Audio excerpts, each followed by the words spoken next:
Tak sedap saya bayar balik bang, tak tahan bang. Double saya bayar.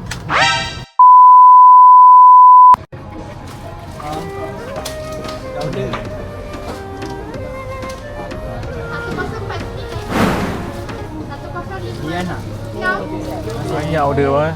Ha? Banyak order bang.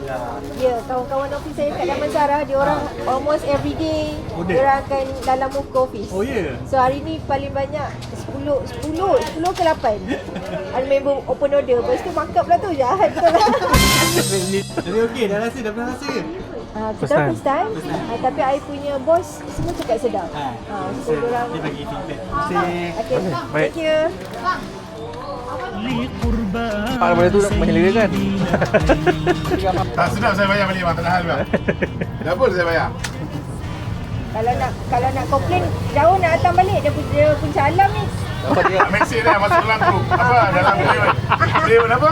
Raymond Cafe. Bagi tahu tak sedap. Pizza ada Farouk.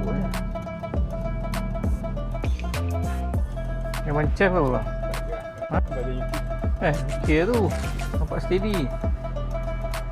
Pernah lah kerja kedai Sekali je. tanah try lah.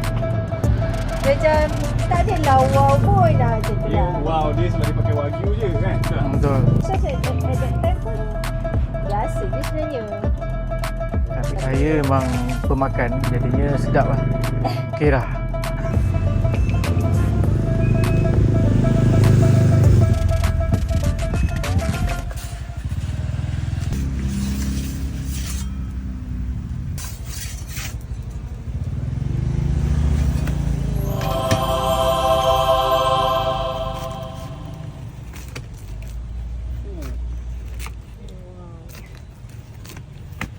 Azan sekarang ni.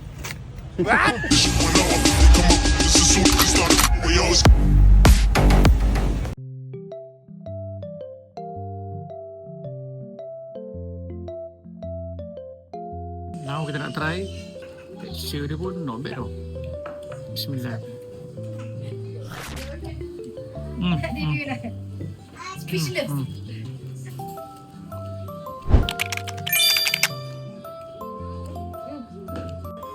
Now lagi satu is kambing. Sabuk rasa.